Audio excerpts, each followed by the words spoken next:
How you doing, everyone? It's a beautiful day. Right there. That's what we need to do. 63 thou. I don't believe that either. This is kind of like a makeshift holding thing. But everything looks good on YouTube, right, everyone? So here we have about 6,000 board feet of rustic grade kiln dried white oak. There's a couple more packs that are already in the shop, but I think you get the drift. What do we have to do? We have a customer order that they have certain widths that they need, and then they need to get it run through our Resaw because they actually want the look of the bandsaw rustic face to be used in the project that they're doing in Toronto, Ontario. So it looks like this is where this white oak came from. And we're inside the shop now. We have the gang rip running. We'll head inside there now. This is the tail end of this job. In total, we needed to gang rip and resaw around 20,000 linear feet of kiln dried white oak. This part of the job, we're gang ripping them to 170 millimeters wide. What does that mean? We have this machine here that has two blades on it. So there's an arbor on the top side. It has a track that feeds the wood through. You can put multiple blades on that arbor. In our situation, we have two blades. We have them separated at 170 millimeters to give us a nice straight board coming out of the machine. Then from here, we're going to able to head over to our resaw, and then we're going to be resawing these to the thickness that the customer desires.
All right, a little quieter in the shop now. We wrapped up a bunch of the gang ripping. This is what we've accomplished today. We got that pack back there.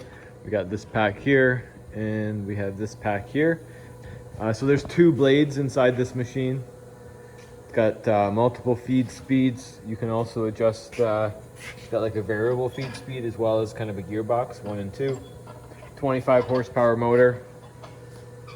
Works really, really slick. This is a new to us machine. It's fairly old. I think it's early 90s, maybe even 80s. We'll have a look inside here, what's going on. So it's got a long arbor. The blades are on the top side, and it's got a series of spacers that you can put in between the blades to adjust what you want. You can also put on well, we got more than one. We got two here. You can put on a bunch of blades if you want to get like a bunch of 2-inch strips or something like that. We found it fairly simple to use. It's got a feed belt here on the bottom side. This is kind of like a hold down or a zero clearance insert. You can see it's obviously been cut into a million times, but that's all replaceable wood pieces. We've had the blades sharpened, a little safety door, and we just have the offcuts kind of drop right here into this little, I don't know what you want to call this. This is kind of like a makeshift holding thing. And this is the result. Now we need to resaw this material to either 3/4 of an inch thick or 1/2 an inch thick.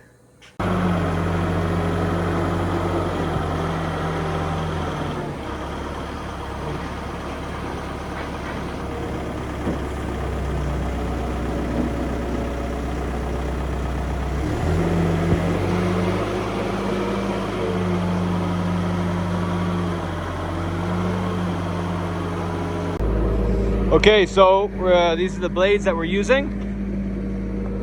This actually says 22 foot 6 inches, which is kind of funny because I'm pretty sure I ordered 22 foot 8 inches. 63 thou. I don't believe that either. They are not that thick, and I don't think they're 20. Oh my god, this must not be my sticker. I use 25 foot 8 inches, so I don't know what is going on here. Oh, there they are. Okay, the blades are all taken apart. We just undo the wires and they do their thing. We're changing the blade on the Resaw right now. This is a Stenner VHL 48. What does that mean? It's got 48-inch diameter wheels. Like, look at the size of this wheel. And yeah, there's 2 of them. So we actually had to dig a pit. It's about 2 foot. The pit's about 3 feet deep. The wheel's about 2 feet underground. These are actually our sawmill blades, 2 inches wide. Should be 25 foot 8 inches. And I think they're just 45 thou actually, where this machine can take up to a 6-inch wide blade. Here's the specs on kind of how to, it says saw straining. I guess this is tension. It has some weights here that hang on this, and as you tension it, they lift up. We've had to modify things a little bit, but that's just par for the course around here. Heavy machine, about 10,000 pounds. It came in 2 pieces. It's got a hydraulic feeder wheel here. You can adjust your speed. Speed. These are powered also, which is pretty sweet. Actually, when you're, this slides out, see? So you can get the blade out. When you feed the board, you're actually pushing down on this side of the board. The blade's holding it down, obviously. That's trying to pull it through. But the downforce on this powered roller really helps put it through the blade and take it. And then the far one, once it gets to the far one, the piece of wood isn't even touching the table at all, and it's actually running on the 2 powered rollers, and then that one's helping pull it through too.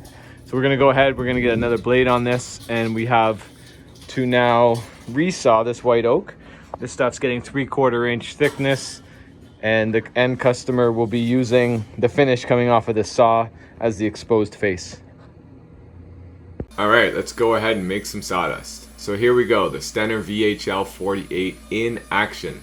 This is resawing 170 millimeter wide, kiln dried white oak. Probably one of the most difficult things to do, resawing kiln dried white oak. But it does do a good job. We're running it relatively slow, considering how fast the feed rollers can actually go. Fortunately, we can adjust the speed from 0 basically all the way up to ridiculously fast that a human could never handle the board. We ended up using a 2-inch wide blade because the face of the board that is being resawn is the final surface for the customer. I don't believe they're using any finish, and they really don't want to do any work. We were having issues with the 5-inch wide blade leaving a bit of burning on the face, and I think that was because there's so much body to the blade that was actually touching the wood that it was cutting it really nicely. We could actually run the machine faster, but the body of the blade, I believe, was heating up a little bit and rubbing on the board. The boards are also rustic grade white oak. Even though these ones are surfaced flat, they're not actually flat. They're pretty sketchy. They got a good amount of cup and bow going on to them. Fortunately, the power feeder will pretty much push it flat. So considering I've never used a Resaw before, this machine is pretty much ancient, definitely older than either James or I, and we're operating it. It does a fantastic job, really. The customer's been really happy. Is it slower than I thought it was going to be? Yes. Has there been a lot of issues with it that I didn't really know about? Yes. Has there been a lot of problems? Yes. But that's all par for the course, folks, being a small business owner. Especially woodworking. Woodworking in general is basically just problem solving, especially when you add a new machine into the mix and understanding how to run it. Not only that, you're running it in a way that is not an easy thing to do. When you got to cut 20,000 linear feet of white oak, basically in half, with a bandsaw blade. What do you learn? You learn that a bandsaw blade dulls very fast when you're cutting kiln-dried white oak. So another advantage to using our sawmill blades is the fact that I could sharpen this blade. So we would get through about 80 to 100 pieces of white oak like this, and then the blade was fairly dull. Could we keep cutting? Sure. Fortunately, on location, we have a bandsaw blade sharpener, so in about 8 minutes I can sharpen a fresh blade. Takes maybe 5 minutes to change the blade. So we kind of kept about 5 blades in rotation. We would use them until they were dull, obviously, and then I would sharpen them. But the advantage to not pushing your blades to the maximum dullness is you're not risking breaking a blade because it's getting too dull. You're not getting waves, you're not getting burning, you're just not pushing that blade to the max. It's really important when it comes to sharpening. It only needs a small little touch up, and honestly it's like better than brand new. I've always kind of been told that when they create a bandsaw blade, the tooth, the gullet, all that area is actually pressed out of the blade, whereas we're actually grinding the surface with a grinding wheel to sharpen it. And I do actually feel like the ground resharpened surface is actually sharper for longer than the face that it comes from a brand new blade. The only real issue we've had with the Resaw itself is that the hydraulics are a little jumpy sometimes. We don't exactly know why that is. We're trying to figure that out. There's a bunch of moving parts. There's a couple different hydraulic pumps. There's a filter. Obviously there's a reservoir with oil. So there's a bunch of things that we need to check. But if you have any suggestions, maybe the hydraulics when going into slow mode like this did become jumpy here and there. Don't really see it here in the video. But everything looks good on YouTube, right everyone? Easy peasy, no problem.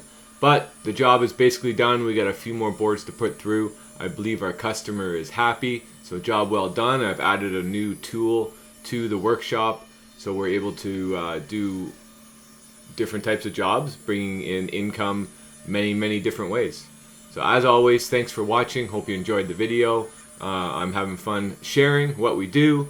It may not sound like it in my voice because I sound like a robot when I do voiceovers, but there you go. Have a great one everyone. Thanks for watching.